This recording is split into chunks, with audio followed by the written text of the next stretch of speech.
Hello दोस्तों, आप सभी का प्रेम की पाठशाला में स्वागत है।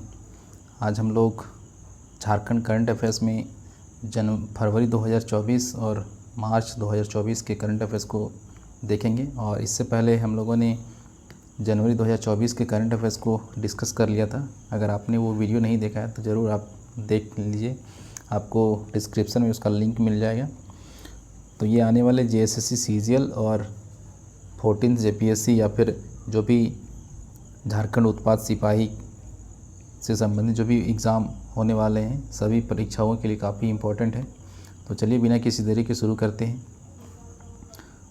इसको हम लोगों ने MCQ के फॉर्मेट में तैयार किया है, जिसके द्वारा आपको ये लाभ होगा कि एग्ज़ाम में जो भी प्रश्न पूछे जाएंगे तो आपको एक थोड़ा सा फैमिलियर सा महसूस होगा। तो चलिए, जो पहला क्वेश्चन है, मुख्यमंत्री बनने से पूर्व चंपई सोरेन के पास कौन सा मंत्रालय था? तो जैसा कि आप सभी जानते हैं कि ईडी के मामले में ईडी ने हेमंत सोरेन जी को गिरफ्तार कर लिया था, जिस कारण से उनको मुख्यमंत्री पद से इस्तीफा देना पड़ा था। तो उसके बाद जो मुख्यमंत्री बनाए गए थे वो चंपई सोरेन जी बनाए गए थे। हालांकि ये वर्तमान में बीजेपी में शामिल हो चुके हैं, लेकिन इससे पहले वो JMM से CM बने थे। तो उनके पास एक मंत्रालय था। आपको बताना है कि वो मंत्रालय कौन सा था। कृषि मंत्री थे, या फिर SC/ST कल्याण मंत्री थे, या परिवहन मंत्री, या फिर इनमें से कोई नहीं। तो मुख्यमंत्री बनने से पूर्व वो परिवहन मंत्रालय संभाल रहे थे, यानी परिवहन मंत्री थे। और अगर बात करें चंपई सोरेन की, तो ये सरायकेला जो खरसावां है वहाँ से ये JMM के विधायक हैं, और ये 5 बार विधायक चुन चुके हैं। सरायकेला से ये विधायक हैं, और ये कुल 5 बार जो है ये MLA बन चुके हैं। तो ये चीज़ आपको पता होना चाहिए। और इनको कोल्हान टाइगर के नाम से भी जाना जाता है, कोल्हान टाइगर। तो ये सारा चीज़ आपको पता होना चाहिए। अगला प्रश्न है, अबुआ आवास योजना के संबंध में कौन सा कथन सही नहीं है?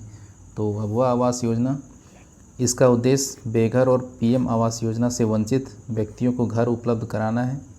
इसके तहत 2024 तक 2 लाख घर बनाने का लक्ष्य है।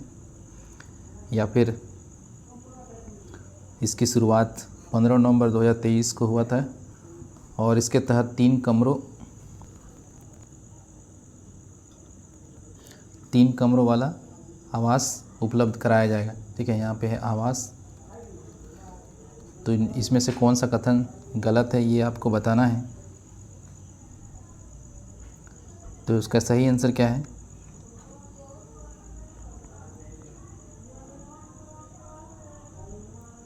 इसका सही आंसर है ऑप्शन B, यानी कि इसके तहत जो है, इसका लक्ष्य है 2024 में 2 लाख नहीं बल्कि 2 करोड़ घर बनाने का 2 करोड़ घर बनाने का लक्ष्य रखा गया है।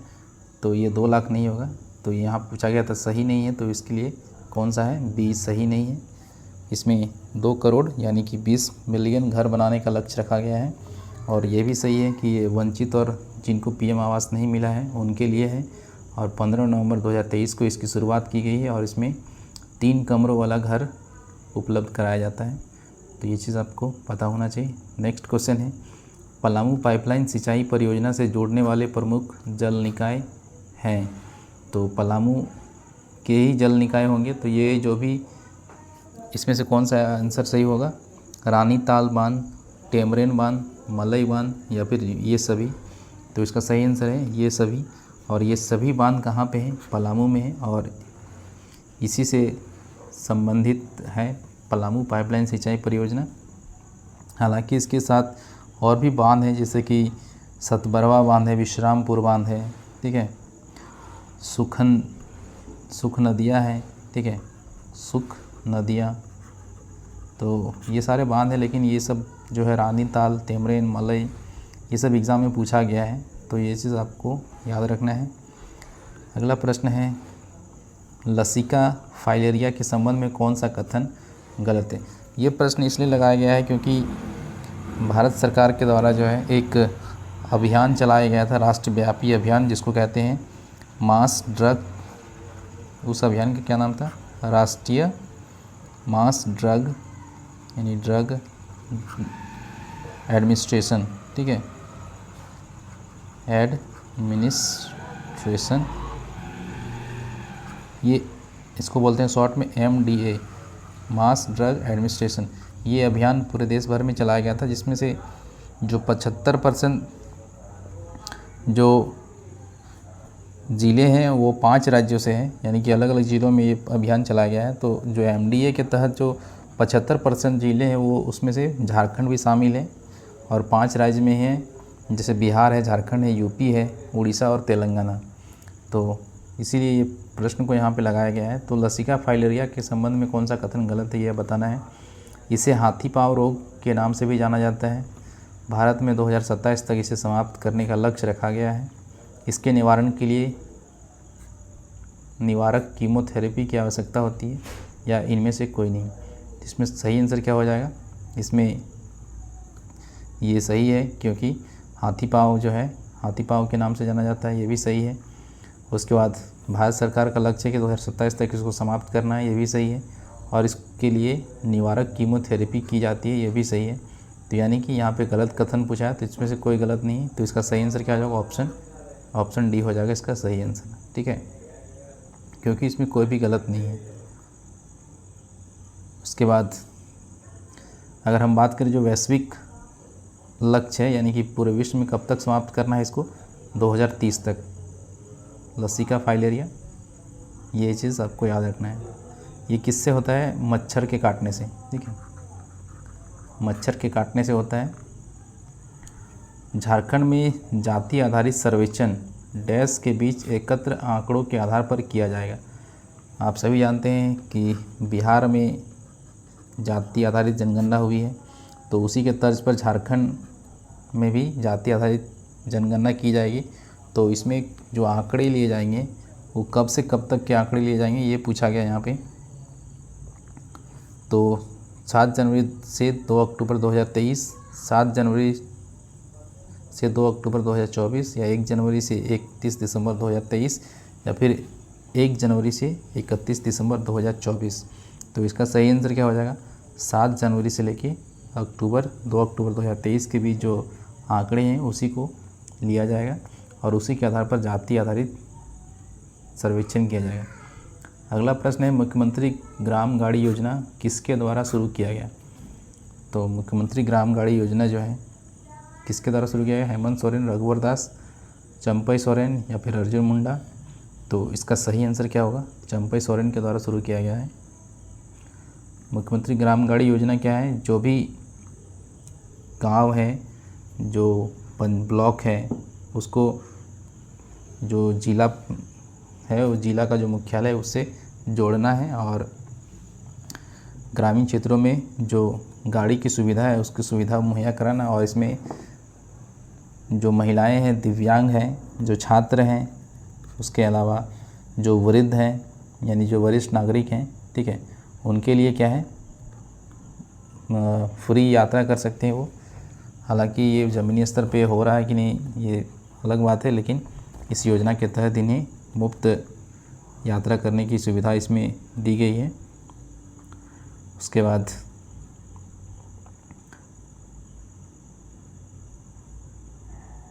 अगला प्रश्न है, PM आयुष्मान भारत स्वास्थ्य अवसंरचना के तहत 3 ब्लॉक पब्लिक हेल्थ यूनिट कहाँ स्थापित किया जाएगा। यानी जो PM आयुष्मान भारत स्वास्थ्य अवसंरचना है उसके तहत झारखंड में 3 ब्लॉक पब्लिक हेल्थ यूनिट की स्थापना किया जाएगा। तो ये कहाँ पे होगा, धनबाद, रांची, देवघर या फिर गिरिडीह। तो इसका सही आंसर क्या हो जाएगा,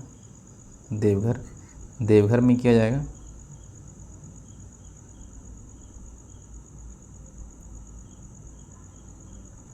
अगले प्रश्न की ओर चलते हैं हम लोग। PM आयुष्मान भारत स्वास्थ्य अवसंरचना मिशन कब शुरू किया गया। तो ये योजना कब शुरू किया गया था, 2019, 2020, 2021 या फिर 2023। तो ये योजना शुरू किया गया था 2021 को। इसका उद्देश्य क्या था, जो देश भर की जो स्वास्थ्य सेवा है उसकी जो बुनियादी अवसंरचना है, बुनियादी अवसंरचना को मजबूत करना, यानी कि जो बेसिक इंफ्रास्ट्रक्चर है उसको मजबूत करना।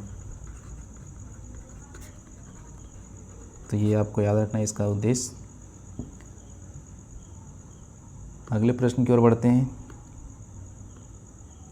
झारखंड सरकार ने वित्तीय वर्ष 2024-25 के लिए कितने रुपए का बजट पेश किया, यानी कि इस साल का जो बजट पेश हुआ है उसमें कितने रुपये के बजट पेश किया गया है?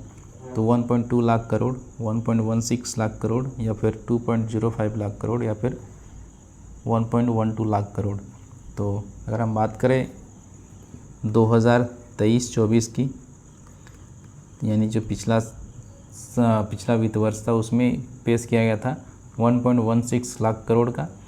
उसके बाद इस वर्तमान वित्त वर्ष में ये किया गया है 1.28 लाख करोड़, यानी ये 2024-25 का बजट है। तो ये चीज़ आपको याद रखना है। अगले प्रश्न की ओर बढ़ते हैं। वित्तीय वर्ष 2024-25 के बजट में पिछले वित्तीय वर्ष की तुलना में कितने प्रतिशत की वृद्धि हुई है? यानी अभी हम लोगों ने देखा 1.16 लाख करोड़ पिछले वित्त वर्ष में था, और इस बार जो है कि वो बढ़ के कितना हो गया 1.28। तो इसमें कितना बढ़ोतरी हुआ है? तो आप देखेंगे 10% का बढ़ोतरी हुआ है। तो इसका सही आंसर क्या हो जाएगा? Option C. अगला प्रश्न है, झारखंड केंद्रीय विश्वविद्यालय के तीसरे दीक्षांत समारोह के मुख्य अतिथि थे। तो जो दीक्षांत समारोह हुआ था झारखंड केंद्रीय विश्वविद्यालय में, एकमात्र केंद्रीय विश्वविद्यालय झारखंड में, नरेंद्र मोदी, चंपई सोरेन, संतोष गंगवार, द्रौपदी मुर्मू। तो कौन मुख्य अतिथि थे? तो इसमें भारत के राष्ट्रपति महोदया द्रौपदी मुर्मू ने भाग लिया था। भीमा भोई 19वीं सदी के उड़ीसा राज्य के डैश थे। तो भीमा भोई, ये भी करंट में न्यूज़ में रहा था। तो भीमा भोई, इनका संबंध उड़ीसा से है। तो हो सकता है एग्ज़ाम में प्रश्न पूछ सकता है इसमें। इसका सही आंसर क्या हो जाएगा? संत, कवि, समाज सुधारक, या फिर इनमें से सभी। तो इसका सही आंसर है इनमें से सभी है। ये संत थे, कवि थे और समाज सुधारक। अब हम लोग अगले प्रश्न की ओर चलते हैं। अब हम लोग मार्च 2024 के जो भी प्रश्न बन सकते हैं करंट अफेयर से रिलेटेड, उनको हम लोग देखेंगे। तो जो सबसे पहला प्रश्न है, हाल ही में प्रधानमंत्री नरेंद्र मोदी ने झारखंड के हिंदुस्तान उर्वरक एवं रसायन लिमिटेड हर्ल समेत कई विकास पहलों की शुरुआत की। हर्ल कहाँ स्थित है? तो यहाँ पे सबसे पहले तो आपको यही पता होना चाहिए कि जो हर्ल है, हर्ल का फुल फॉर्म क्या है। तो हर्ल का फुल फॉर्म है हिंदुस्तान उर्वरक एवं रसायन लिमिटेड, और ये कहाँ पे स्थित है? सिंदरी में स्थित है। ये सिंदरी कहाँ पे है? तो ये है धनबाद में है। और जो भी उर्वरक कारखाना है उसमें से अगर हम बात करें तो ये तीसरा उर्वरक कारखाना बना है। एक जो पहला है गोरखपुर, एक है रामाकुंडम, ठीक है, रामाकुंडम, उसके बाद सिंदरी तीसरा क्या बोलते हैं उसको, ये उद्योग बना है रसायन उद्योग, जो कि मतलब उसको कह सकते हैं कि दोबारा शुरू किया गया है। तो ये भी चीज़ आपको याद रखना है हर्ल के बारे में, मतलब पुनर्संचालित होने वाला तीसरा उर्वरक संस्थान है ये, संयंत्र है, ये प्लांट है। अगला प्रश्न है, हाल ही में पंचायत उपबंध अनुसूचित क्षेत्र तक विस्तार अधिनियम यानी पेशा अधिनियम 1996 को मजबूत करने पर 2 दिवसीय क्षेत्रीय सम्मेलन कहाँ आयोजित किया गया?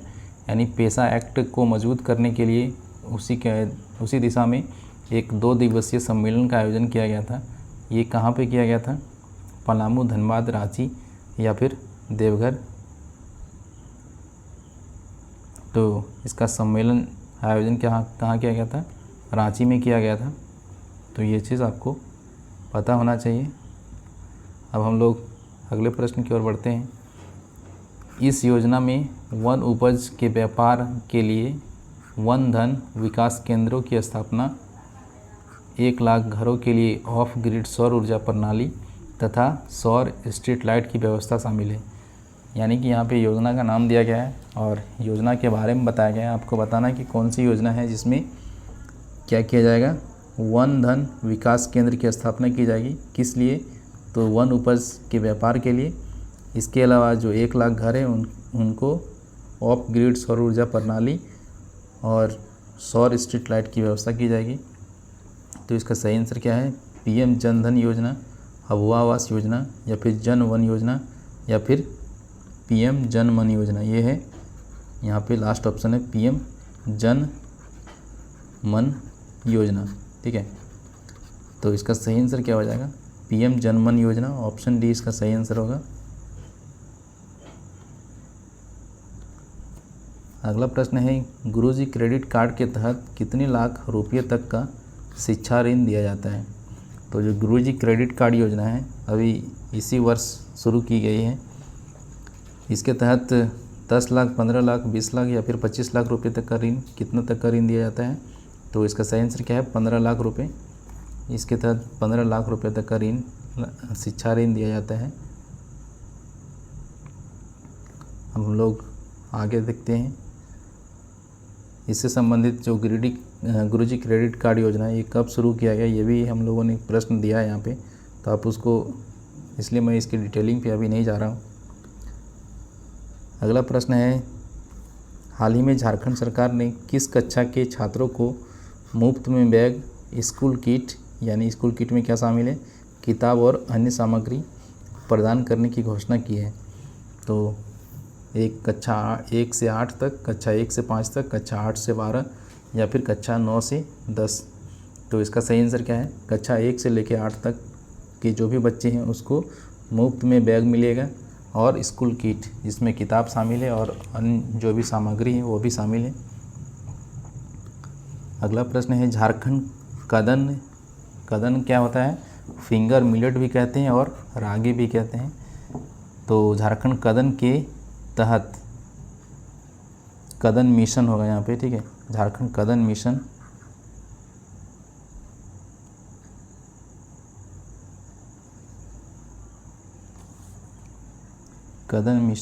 ठीक है, कदन मिशन के तहत अगले 5 वर्षों में कदन कृषि का क्षेत्र मौजूदा 40,000 हेक्टेयर से बढ़ाकर कितना करने का लक्ष्य है। तो जो कदन मिशन है तो वर्तमान में इसके जो कृषि क्षेत्र है वो 40,000 हेक्टेयर है। इसको बढ़ा के कितना करने का लक्ष्य है, कितने वर्षों में, 5 वर्षों में 2 lakh hectare, 3 lakh hectare, 5 lakh hectare या फिर 8 लाख हेक्टेयर। तो इसका सही आंसर क्या है, 5 लाख हेक्टेयर। 5 लाख हेक्टेयर तक बढ़ाने का ये लक्ष्य रखा गया है 5 वर्षों में। गुरुजी क्रेडिट कार्ड योजना कब शुरू की गई, 15 नवंबर 2023 को, 14 मार्च 2024 को, या फिर 15 नवंबर 2022 को, या फिर 14 जनवरी 2024। तो इसका सही आंसर क्या है, 14 मार्च 2024। 15 नवंबर 2023 को क्या हुआ था, अबुआ आवास योजना जो है, अबुआ आवास ये शुरू किया गया है। तो ये भी आपको याद रखना है और बाकी ये ऐसे ही मैंने दे दिया था। अगला प्रश्न है, मानकी मुंडा छात्रवृत्ति योजना के तहत डिप्लोमा इंजीनियरिंग पाठ्यक्रमों के लिए क्रमशः कितने रुपये प्रति वर्ष मिलेंगे। यानी यहाँ पे जो मानकी मुंडा छात्रवृत्ति योजना है तो इसका जो उद्देश्य है वो क्या है, तकनीकी शिक्षा के लिए ऋण उपलब्ध कराना। ठीक है, तकनीकी शिक्षा के लिए छात्रवृत्ति उपलब्ध कराना। तो इसके तहत अगर कोई डिप्लोमा करता है तो उसको 15,000 रुपये, और अगर कोई इंजीनियरिंग कर रहा है तो उसको 30,000 रुपये प्रति वर्ष मिलेंगे। तो इसका सही आंसर क्या है, ऑप्शन ए। केंद्रीय जनजातीय मामलों के मंत्री कौन है, अर्जुन मुंडा। ठीक है, और साथ ही कृषि मंत्री भी है। ने किस जिले में जनजातीय संस्कृति और विरासत के संरक्षण एवं संवर्धन केंद्र की आधारशिला रखी है। तो जो अर्जुन मुंडा है उन्होंने जनजातीय संस्कृति और विरासत के संरक्षण एवं संवर्धन केंद्र की आधारशिला रखी है, यानी कि शिलान्यास किया है, वो कहाँ पे किया है? पश्चिम सिंहभूम, पूर्वी सिंहभूम, रांची या फिर सरायकेला। ये लास्ट ऑप्शन है सरायकेला खरसावां। तो इसका सही आंसर क्या है? ऑप्शन डी सरायकेला खरसावां में इन्होंने आधारशिला रखी। अगर हम बात करें ये जो जनजातीय संस्कृति और विरासत संरक्षण संवर्धन केंद्र है, इसका ये किस लिए बनाया जा रहा है? तो यहाँ पे क्या होगा, जो भी आदिवासी समुदाय है उसकी जो समृद्ध विरासत है उसको वहाँ पे संरक्षित करने का प्रयास किया जाएगा, और जो भी आदिवासी जीवन शैली से संबंधित संस्कृति है उसको भी प्रदर्शित किया जाएगा वहाँ पे, और साथ ही जो भी जनजातीय संस्कृति है और उसका जो विरासत है, उसका जो इतिहास है उसको भी यहाँ पे प्रदर्शित किया जाएगा। तो इसे आपको याद रखना है। अगला प्रश्न है, नई दिल्ली में भारतीय आदिम जाति सेवक संगठन की स्थापना अमृतलाल विट्ठलदास ठक्कर, जिसको ठक्कर बापा के नाम से भी जाना जाता है, ने किस वर्ष की थी? यानी सबसे पहले तो आपको ये पता होना चाहिए कि भारतीय आदिम जाति सेवक संगठन कहाँ पे स्थित है? तो नई दिल्ली में स्थित है। इसकी स्थापना किसने की? तो अमृतलाल विट्ठलदास ठक्कर ने की। तो इनको दूसरे नाम से जाना जाता है क्या? ठक्कर बापा के नाम से भी। तो इन्होंने कब इसकी स्थापना की थी? 1946, 1950, 1948 या फिर 1952? तो सही आंसर है 1948 में इन्होंने इसकी स्थापना की थी। तो यहाँ पे जो फरवरी और जो मार्च का जो करंट अफेयर्स था उसको हम लोगों ने कंप्लीट कर लिया है। अब हम लोग नेक्स्ट वीडियो में जो बाकी बचे हुए मंथ है 2024 के, यानी अप्रैल, मई, जून, जुलाई और अगस्त, हम लोग अगस्त तक के करंट अफेयर्स को यहाँ पे कंप्लीट करेंगे। तो वीडियो अगर अच्छा लगा तो ज़रूर लाइक और शेयर करें, दोस्तों के साथ शेयर भी करें, और चैनल के साथ पहली बार जुड़े हैं तो सब्सक्राइब करना ना भूलें। मिलते हैं एक नए वीडियो में, तब तक के लिए धन्यवाद। Take care.